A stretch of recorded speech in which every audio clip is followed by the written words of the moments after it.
고용근 목민연구소를 맡고 있는 최상도라고 합니다. 호남신학대학교에서 역사를 가르치고 있고요.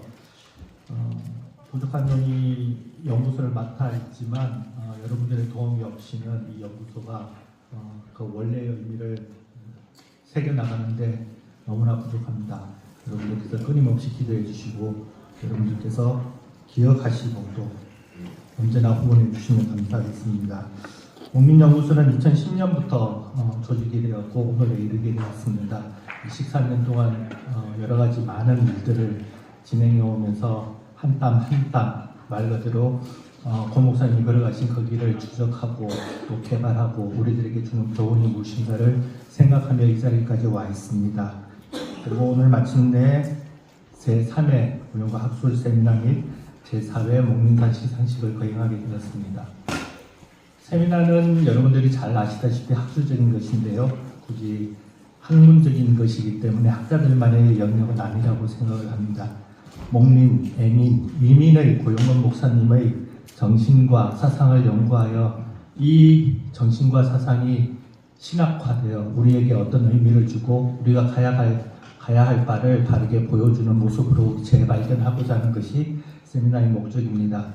그래서 과거의 고용근 목사님을 살펴보는 것이 아니라 오늘의 우리의 모습을 보고 또 우리가 나아가야 할 바를 신학적으로 정리하고 그리고 우리를 따르겠다 결단하는 것이 바로 학술 세미나라는 점을 기억하시고 오늘 또 경청해 주시고 적극적으로 참여하여 질문하여 주시고 이 세미나를 즐겨주시기 바랍니다.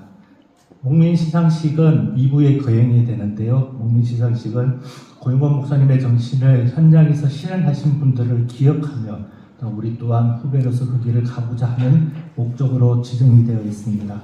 특별히 이번에는 개인뿐만 아니라 단체에게도 여러 사람이 함께 뜻을 모아 진행을 하게 되는데요. 이 뜻깊은 자리에 여러분들이 오셨으니 끝까지 자리를 함께 해주시고 또 축하해 주시고 고 목사님의 인생의 여정과 그리고 그 정신과 그 신학을 이어가는데 결단하고 함께 해주시기를 바랍니다. 오늘 두 부로 진행을 합니다. 먼저 세미나를 진행하고요. 그리고 그 다음에 목민 시상식을 가지고 그리고 식사까지 3부로 진행이 되네요. 이 3부 끝까지 여러분들 이 자리를 지켜주셔서 또 끝까지 함께 교제를 나누시고 그 정신을 이어갈 수 있으면 좋겠습니다. 세미나는 우리 목민연구소 고문으로 계시고 소장을 역임하시고 고문으로 계시는 서은모 교수님께서 진행을 해주시는 것으로 오늘 모든 행사를 시작하도록 하겠습니다. 학술 세미나를 진행을 맡게 된 서은모라고 합니다. 이제 벌써 고용근 학술 세미나가 3회로 들어왔습니다. 특별히 이번에는 우리 고용근 목사님이 1970년대, 80년대 아주 뜨겁게 활동하셨던 그 시대의 고용근 목사님의 영성에 대해서 또 기독교 민족주의에 대해서 함께 살펴보고자 하십니다. 학술 발표는 우리 장로회 신학대학교 역사신학 교수님이신 최영근 교수가 해주시겠습니다. 최영근 교수님은 우리 장신대 신학과를 나오시고 미국의 GTU에서 박사학위를 받으시고 그 한남대에서 근무하셨다가 올해 이제 장신대의 교수로 역사신학 교수로 지금 가르치고 계십니다. 특별히 고용근의 영성 1970년대, 80년대를 중심으로 오늘 사회적 고용근 목사의 사회적 영성과 기독교 민족주의 연구라는 제목으로 오늘 발표를 해주실 때 우리 고 목사님의 뜨거운 삶의 발자취를 함께 느껴보는 시간이 되면 좋겠습니다. 이제 나오셔서 발표해 주시겠습니다. 안녕하십니까. 소개받은 최영근이라고 합니다. 먼저 이 영광스러운 자리에 발표를 맡겨주시고 또 공부할 수 있는 기회를 허락해 주신 목민연구소에 감사드립니다. 이런 질문을 한번 해보았습니다. 제가 공부를 할 때나 또 계속 또 강의를 하고 있을 때에도 독재시대 인권이 유린되고 민중이 고통을 당하고 무고한 시민들이 죽임을 당하고 불의한 자들이 득세하고 민주주의가 위협을 받던 시대에 교회는 과연 무엇을 하고 있었나? 사실 굉장히 섬뜩하고 좀 무섭고 두려운 질문입니다. 제가 지도하는 만약에 교회 청년들이 이런 질문하면 난 뭐라고 대답할까? 제가 강의하는 교실에서 학생들이 교회는 뭐 하고 있었습니까? 라고 질문을 하면 나는 뭐라고 대답할 수 있을까? 그리고 학자로서 또 역사를 공부하는 사람으로서 또 기독교 역사를 공부하는 사람으로서 이런 부분에 대해서 굉장히 눌림이 있습니다. 그런데 우리 예언자가 있었고 순교자들이 있었고 또 고영근 목사님이 있었다. 특히 장신대에서 학술 세미나를 하고 있는데 우리 통합 측에 고영근 목사님 같은 독야청청한 행동하는 예언자가 있었다. 이런 사실에 큰 감사를 드리지 않을 수가 없고 또 개인적으로 우리 고영근 목사님 사료들을 살펴보면서 또 부족한 졸고를 작성하는 가운데 속으로 많이 울었습니다. 저 스스로도 많이 공부하는 시간이 되었습니다. 고영근 목사님 통해서 우리 역사를 돌아보고 오늘 우리 한국교회, 우리 한국 사회에 나아갈 그 진로에 대해서 성찰하고 도전받는 것들 정말 중요한 시간이 되겠다라는 마음으로 오늘 자리에 섰습니다. 제가 준비한 원고들 우리 자료집을 좀 참고하시고 제가 시간 관계상 일일이 다 읽지는 못하고 중요한 내용 중심으로 발제를 이어가겠습니다. 여러분들 함께 따라와 주시면 고맙겠습니다. 이 논문은 70년대, 80년대 군사 독재 시기에 교회와 사회에 하나님 나라의 정의를 실현하기 위해서 예언자적인 사명 감당하셨던 고영근 목사님의 사회적 영성과 신학적 좌표를 규명하는 연구입니다. 이번에 고영근 목민연구소에서 저에게 의뢰한 발표 주제가 1970년대, 80년대 고영근의 사회적 영성입니다. 그러면서 저는 이 사회적 영성을 고영근 목사님의 목민신학 또 목민목회에 초점을 맞추면서 그것을 기독교 민족주의로 한번 살펴보았습니다. 우리 고영근 목사님의 목민신학 민족목회라는 것은 국민을 위한 목사가 되어서 양을 치는 심정으로, 그래서 양이라고도 표현하셨고 민중이라고도 표현을 하셨는데 고통당하는 민중을 목자의 마음으로 돌보면서 민족의 현재와 미래를 염려하면서 하나님 말씀으로 민중을 지도하는 그런 예언자적 사명을 감당하시는 것이 바로 우리 고영근 목사님의 증언이고 삶이었다고 생각합니다. 특히 고영근 목사님은 반공과 경제 발전을 내세워서 민주주의를 압살하고 또 민중의 생존권을 억압하는 군사 독재 체제의 횡포를 경험하면서 예언자적 사명에 점차 눈을 뜨기 시작하셨고 그래서 1987년까지 총 23번에 걸친 구속과 연행에도 불구하고 신앙의 자유를 지키기 위해서 민주주의를 억압하는 독재 정권의 불의를 비판하면서 그리고 하나님 나라의 정의를 선포하면서 민족 복음화와 민주화를 위해 헌신하는 노력으로 나타났습니다. 다음 페이지 보시면 그래서 고영근 목사님의 목민신학과 민족목회를 꿰뚫는 사회적 영성을 여기서 사회적 영성이라 하면 예언자적 영성과 같은 표현으로 이해를 해주시면 좋겠습니다. 영성이 그냥 감성과 내면의 문제가 아니라 그것이 말씀이고 삶이고 사회적 행동으로 나타나는 것을 사회적 영성이라고 저는 표현을 하였고 우리가 늘 쓰는 말로 예언자적 영성이라고도 이해를 해주시면 좋겠습니다. 그 사회적 영성은 하나님 나라의 신학에 기반한 것입니다. 하나님 나라의 정의, 하나님 나라의 사랑을 교회는 물론이거니와 사회에 실현함으로써 교회를 개혁하고 사회를 정화하고 더 나아가 민족 복음화를 추구하는 행동, 이것이 바로 고영근 목사님의 목민목회, 민족목회였다. 그래서 하나님 나라의 사랑과 정의가 바로 사회 구조학을 치유하고 그래서 고통받는 민중을 구원하는 개인 구원과 사회 구원의 기반이 되었습니다. 그래서 우리 고영근 목사님에게 있어서는 개인 구원과 사회 구원이 구별되지 않고 고영근 목사님이 말씀하시는 민족 복음화는 민주화, 사회 정의와 동일한 언어로 사용되고 있음을 우리가 알 수가 있습니다. 그래서 하나님의 뜻을 국가와 민족에 실현하는 것을 진정한 민족 복음화라고 보았습니다. 한국 교회가 분단 체제와 독재 체제 현실에서 하나님을 멸시하고 민중을 억압하고 자유민주주의를 위협하는 공산주의뿐만 아니라 군사 독재와 동시에 싸우면서 복음화와 민주화의 사명을 감당해야 한다 이렇게 역설하셨습니다. 이 논문에서는 1970년대, 80년대 시대적 상황 속에서 고영근 목사님이 부흥사의 복음 전파하는 일들을 하시다가 어떻게 예언자적 선포로 나서게 되셨는지 그 전개 과정을 좀 살펴보고 그 목민 목회관, 목민 신학이 어떻게 사회 정의를 실천하는 민주화 운동으로 나타났는지 살펴보고자 합니다. 다음 페이지 읽어보겠습니다. 여기서는 순교자적 신앙과 사회적 영성의 형성 과정을 좀 연대기별로 좀 살펴봤는데요. 고영근 목사님은 1933년 1월 18일 평안북도 의주에서 태어나셨습니다. 이미 선행연구에서 고영근 목사님의 삶을 충분히 다뤘기 때문에 이 부분은 제가 간략하게만 말씀을 드리겠습니다.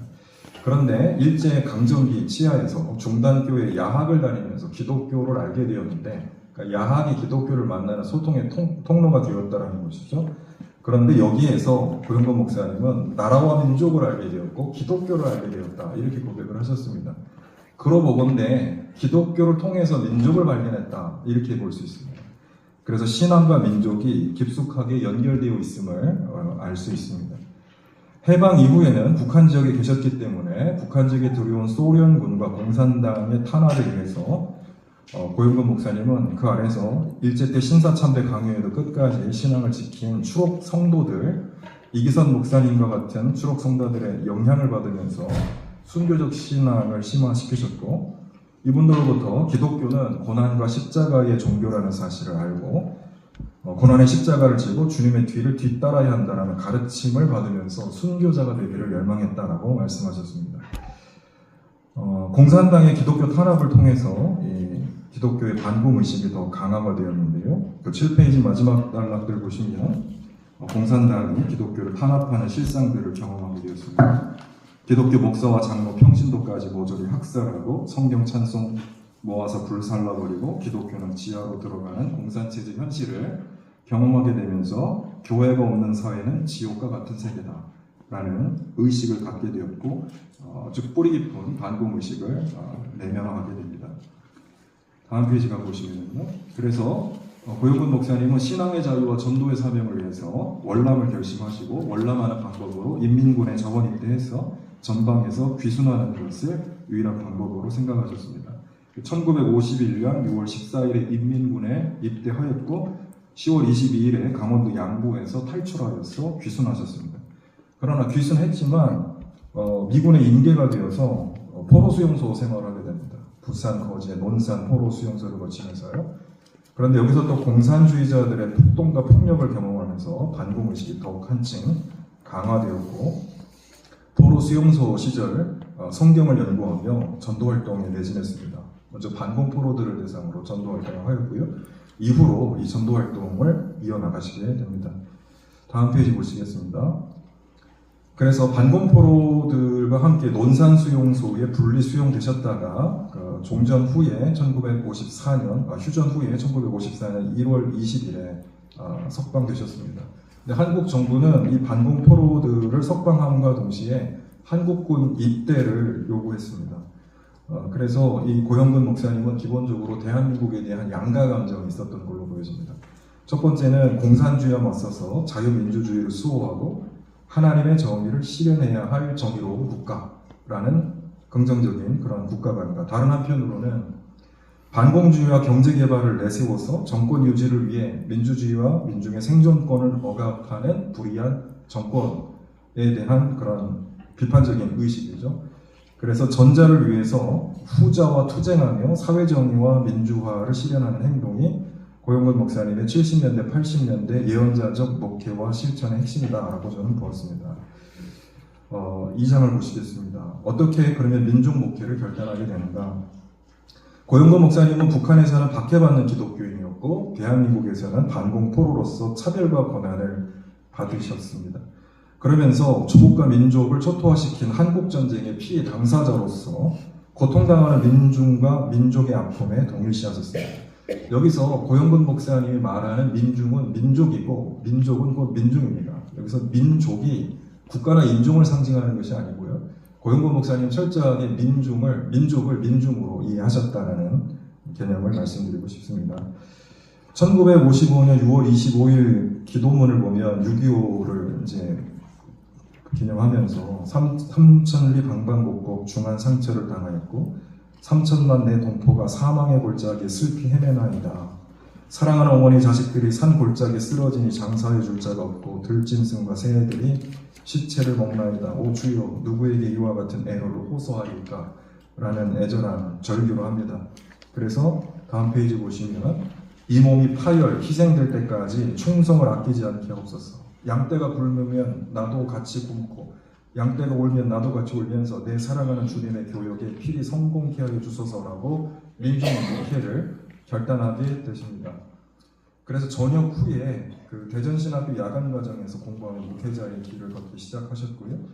1958년 4월에 전북 임실 갈담리 강진교회 청빙을 받아서 담임 전도사로 사역을 시작하십니다.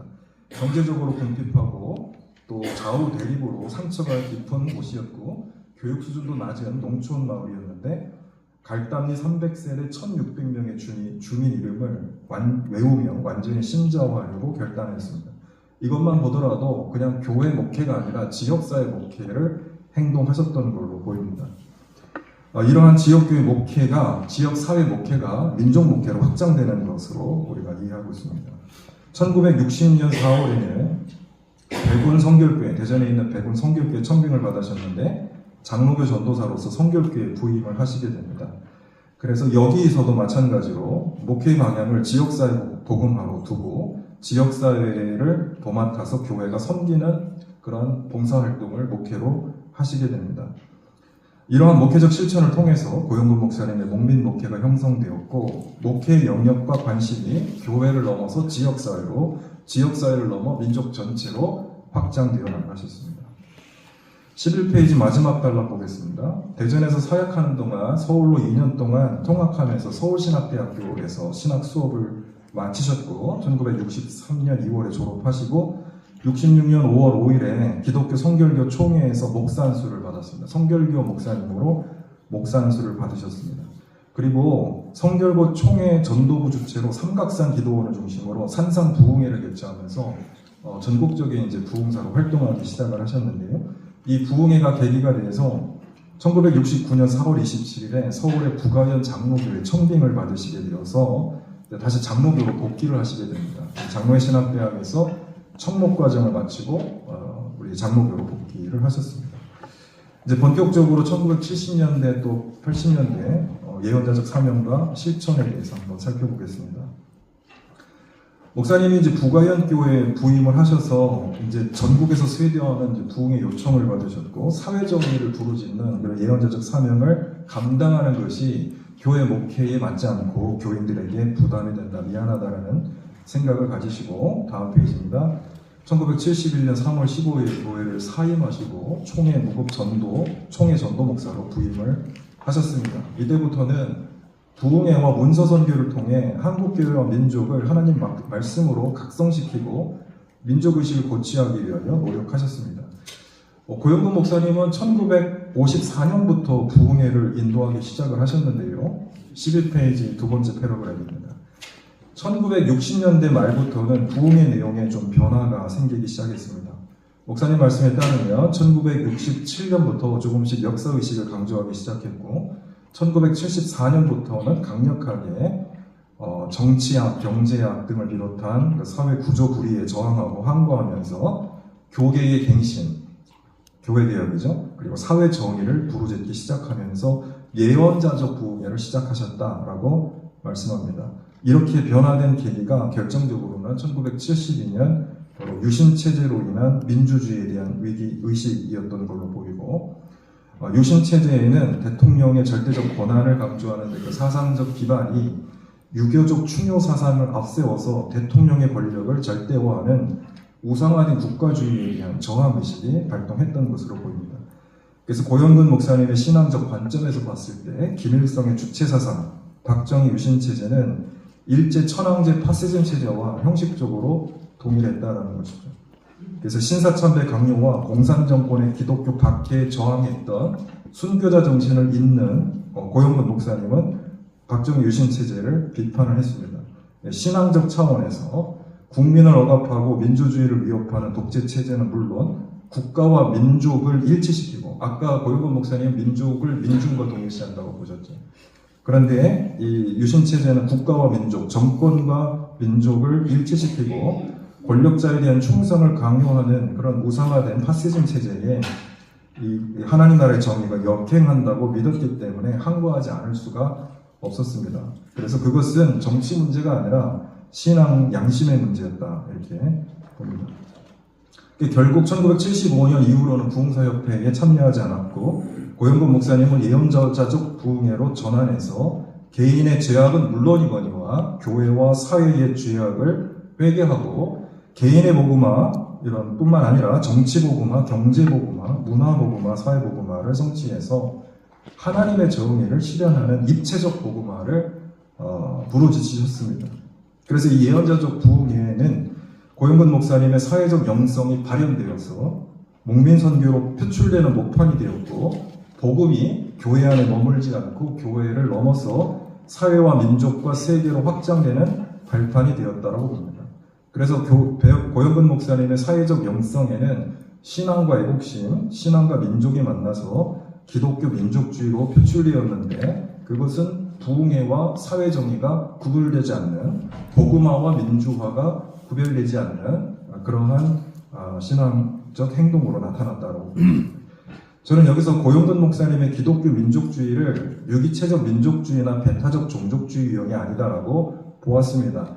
유기체적 민족주의는 민족을 하나의 그런 혈통으로 보고, 배타적 종족주의도 마찬가지입니다. 하나의 혈통으로 보고, 그렇지 않은 그런 민족들, 타 민족들에 대해서 배타성을 띠는 민족주의인데, 고영건 목사님의 민족주의는 그런 형태의 민족주의가 아니라 기독교 신앙에 기반한 민주주의와 시민의식에 기반한 민족주의고, 민족에 갇혀있는 민족주의가 아니라 민족을 넘어서 인류와 세계와 소통하고 지향하는 민족주의였다는 것이죠. 제가 민족주의 연구를 오래 했습니다만 고영건 목사님이 이 민족에 대한 깊은 통찰이 있으셨던 것 같아요. 그러니까 민족을 얘기하면서도 민족주의에 함몰되지 않으셨다라는 점이 저는 굉장히 훌륭한 부분이라고 생각합니다. 그래서 배타적 민족주의, 인종주의나 종족주의, 그리고 전체주의적 국가주의, 그러니까 민족주의가 전체주의적 국가주의로 발현될 수도 있고 배타적인 종족주의로 발현될 수 있는데, 그런 것들을 거부하고 경계하면서 건강한 민족주의, 기독교 신앙에 기반한 민주적, 시민적 그런 민족주의를 지향을 하셨다는 것입니다. 고영건 목사님은 이 삼각형의 조화를 강조하셨습니다. 개인주의, 민족주의, 세계주의, 이 세 요소가 균형과 조화를 이루어야 된다라고 강조하셨고, 그래서 이 건강한 민족주의는 이 세 가지가 균형을 이루는 민족주의가 건강한 민족주의인데, 인류 보편적 민주주의에 기반할 때 이 세 가지 균형이 이루어질 수 있다라고 말씀을 하셨습니다. 저는 개인적으로 민족주의를 연구하는 학자로서 우리 고영건 목사님의 민족주의 이해에 대해서 굉장한 그런 놀라운 그런 새로움을 발견하고 깊은 감명을 받은 바가 있습니다. 고달랑 마지막 줄 보면 하나님 나라의 비전 아래 부흥운동과 사회정의가 만나고 영적 각성과 사회적 실천이 어우러져서 영혼 구원과 사회 구원, 민족 복음화와 민주화를 지향했다라고 말씀드릴 수가 있습니다. 당시가 민족 복음화의 시대잖아요. 교회의 숫자를 늘리는 그런 부흥이 복음화의 내용으로 나오고 있는데, 그것이 아니라 질적인, 그래서 우리 사회의 정의와 우리 민족을 하나님 나라로 실현한, 하나님 나라를 민족에 실현하는 것들을 고영건 목사님은 민족 복음화로 이해하고 계시고, 그 연장선에서 민주화가 있다는 것입니다. 그러니까 민주화가 정치운동이 아니고 고영건 목사님 민족 복음화의 일환이다라고 저는 이해를 했습니다. 다음 페이지 14페이지 보겠습니다. 1970년대 후반 긴급조치 9호 위반에 따른 구속과 투쟁입니다. 고영건 목사님은 유신체제에 항거하여서, 왜냐하면 하나님 나라에 역행하는 체제라고 보았던 거죠. 그러니까 민족의 위기 상황이라고 보았고, 민족주의 위기 상황이라고 보았고, 신앙의 위기 상황이라고 보았습니다. 그래서 하나님 나라의 정의를 선포하면서 유신체제 항거하기 시작했습니다. 목사님은 예언자적 사명을 위하여 고난과 멸시를 자초했다라고 말씀하신 바가 있습니다. 왜 그러셨나? 주님의 성령이 나를 강권하사 격동케 하심으로 주님의 뜻에 순종한 것이다 라고 밝히셨습니다. 불의에 항거하고 하나님 나라의 정의를 선포하고 인류를 위해 봉사하려고 하니 불의한 독재 권세와 충돌하게 되었고, 정치학을 비판하며 회개를 촉구하니 정치 목사로 오해를 받았고, 그러나 본인은 오로지 하나님의 정의가 이 시대에 내 조국 땅에 실현되기를 원하는 일편단심뿐이었다라고 말씀합니다. 이 최대의 피해자가 바로 민중이었습니다. 한국교회가 하나님 나라의 정의와 사랑으로 강도 만난 이웃과 같은 고난받는 민중의 변호자가 되어야 하고, 이들을 억압하는 구조적인 악에 저항해야 된다고 역사하셨습니다. 다음 페이지 보겠습니다. 15조 1차 구속과 법정 투쟁입니다. 1976년 3월 8일부터 12일까지 충북 단양 장로교에서 부흥회를 인도하셨는데 그 설교가 문제가 되셔서 3월 12일에 단양 경찰서에 구속 수감이 되었습니다. 설교 시간에 공소장에 따르면 박정희가 자기 부인의 묘역은 1000평이나 넘는 엄청난 묘지를 만들고 1년 동안 500만 명 넘는 국민을 동원하여 참백회하고 민주국가에서 유경수 여사에 대한 숭배를 조장하였다. 그리고 UN 비동맹국 가입에서 한국의 지지표가 줄어든 것은 박정희 정권의 인권 탄압과 악정으로 인한 것이라는 것이 비판이 되어서 문제가 되어서 대통령 긴급조치 제9호 위반으로 구속 기소되었습니다. 여러분 잘 아시는 대로 이 긴급조치 9호 1972년에 제정된 유신헌법 철폐 또는 박정희 정권 퇴진을 요구하는 민주화 운동을 근본적으로 탄압하기 위해서 75년 5월 13일에 선포된 대통령 긴급조치였습니다. 그래서 비판을 불허하고 그래서 자유를 억압하는 반민주적 악법이고요. 박 대통령 시해 이후에 1980년 10월 8일에 해제되었고 2013년에는 대법원의 위헌 판단을 받은 그런 법률입니다. 그런데 이 법에 의해서 기소가 되셨습니다.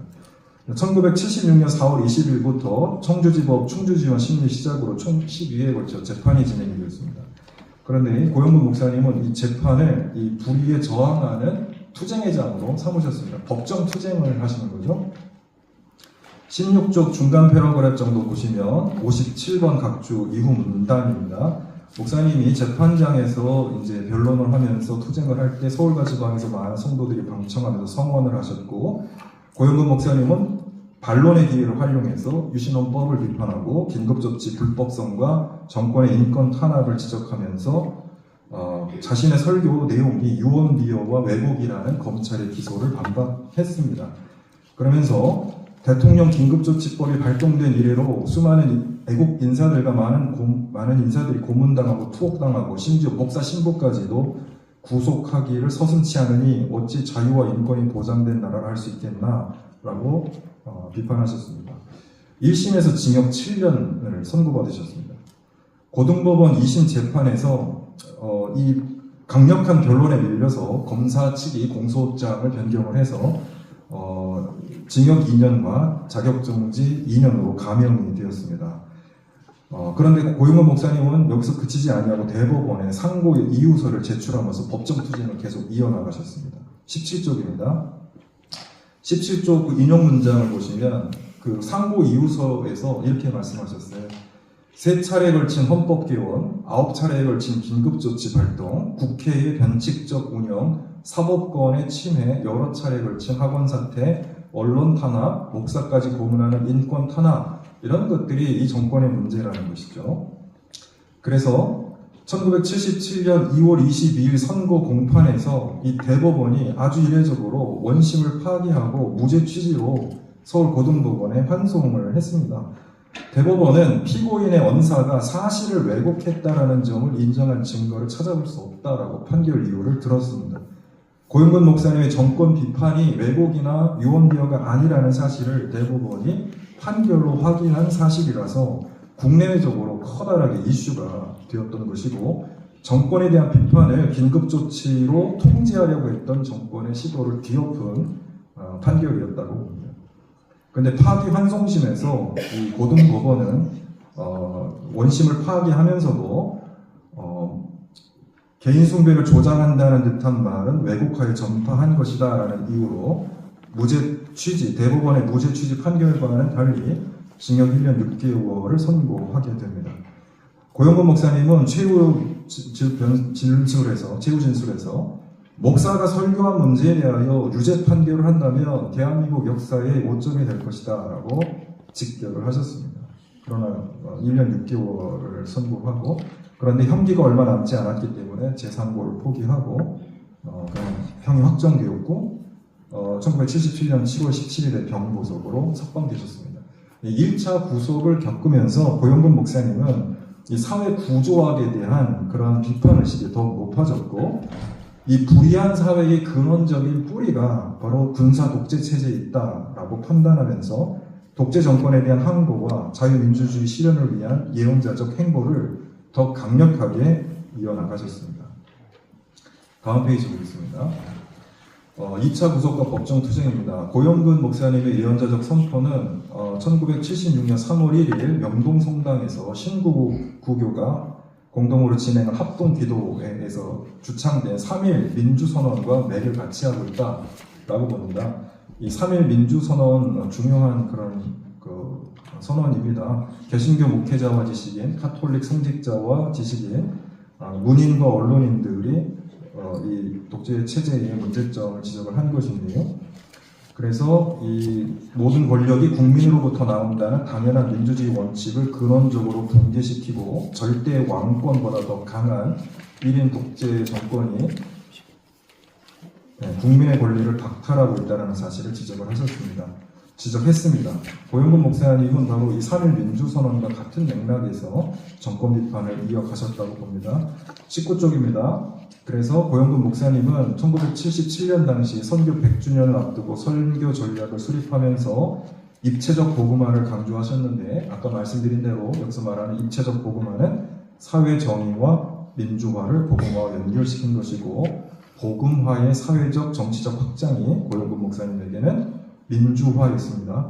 그래서 구조 복음화와 민주화가 선행되지 않으면 기독교 신앙의 자유와 복음화는 가능하지 않다라는 인식을 가지고 예언자적 행동을 이어나가시게 된 겁니다.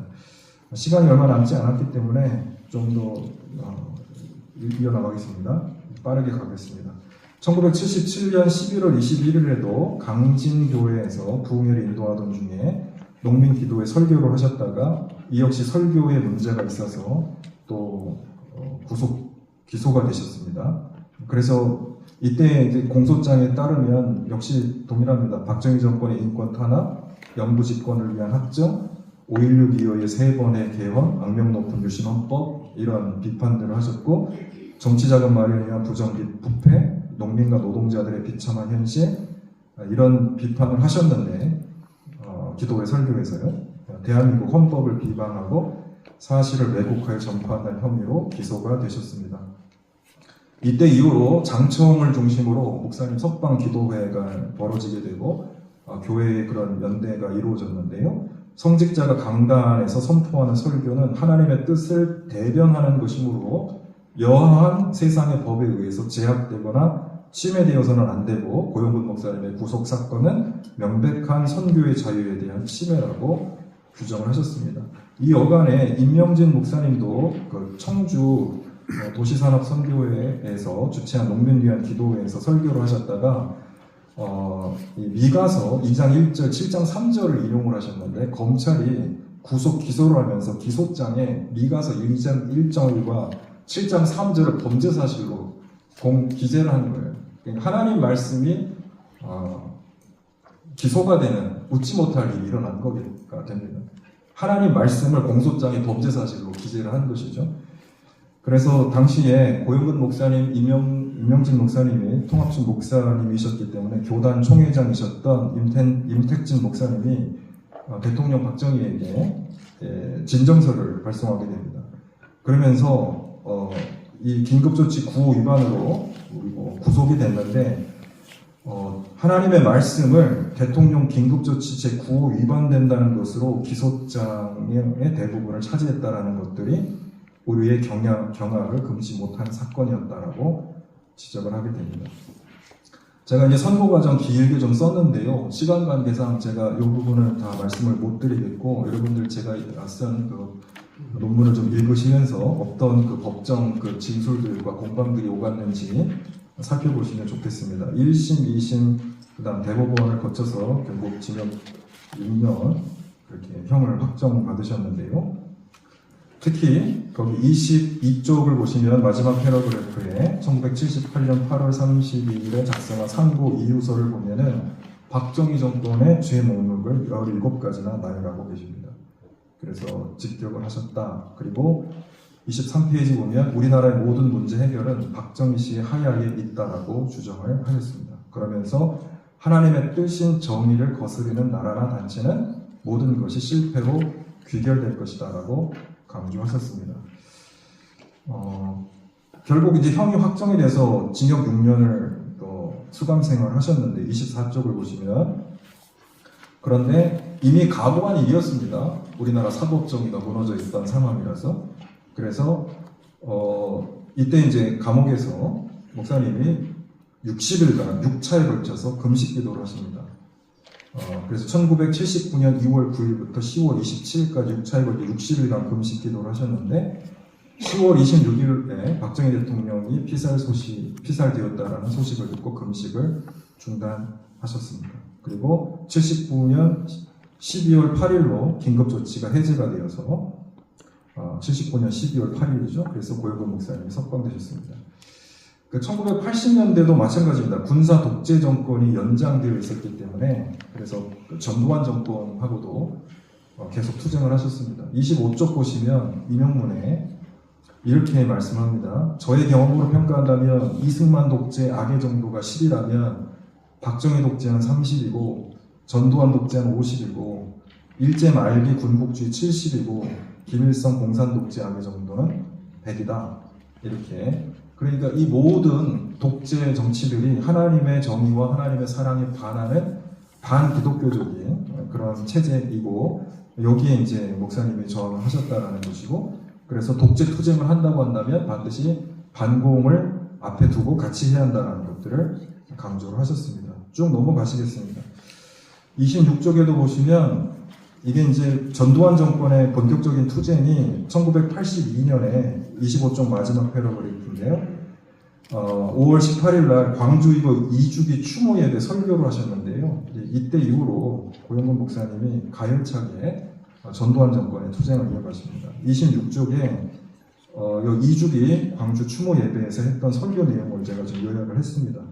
그래서 순국 열사의 핏소리라는 제목으로 설교를 하셨고요. 한국 교회를 향해 민족과 민중을 향해 사이비 언론인들을 향해 곡학 아세아는 학자들을 향해 광주 학살을 방조한 미국 정부에 대해 그리고 하극상의 죄, 광주 시민을 학살한 살인죄, 정권을 총칼로 강탈한 전두환 정권에 대한 그 비판, 회개를 촉구를 하셨습니다. 그리고 전두환 정권을 향해 회개하고 물러나라 라고 설교를 하셨고 안기부 지하실 끌려가 모욕과 고초를 당하셨습니다. 이 이후로 목사님이 27페이지입니다.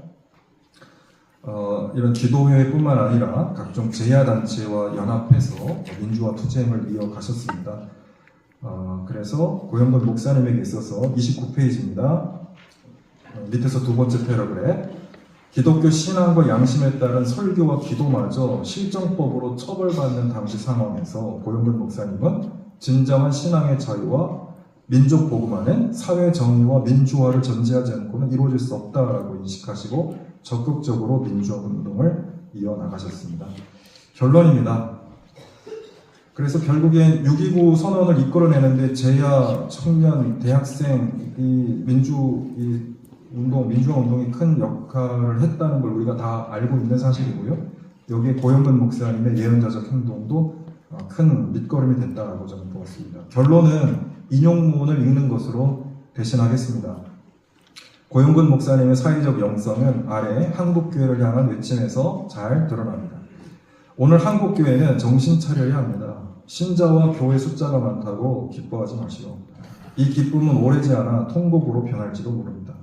오늘날 많은 지성인들이 교회 종탄만 높이는 일에 대하여 은근히 분노하고 있는 사실을 알아야 하며 그 원성을 들을 줄 아는 귀가 있어야 합니다. 역사 속에서 들려오는 역사의 맥박 소리를 들어야 하며 민중들이 부르짖는 소리를 들을 수 있는 귀가 있어야 합니다.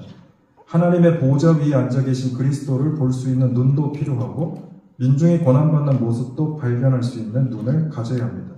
불의한 일에 대하여 아니요라고 하고 그 반면 정의를 선포할 수 있는 입술을 가져야 합니다. 이것으로 제 설교를 마치겠습니다. 감사합니다.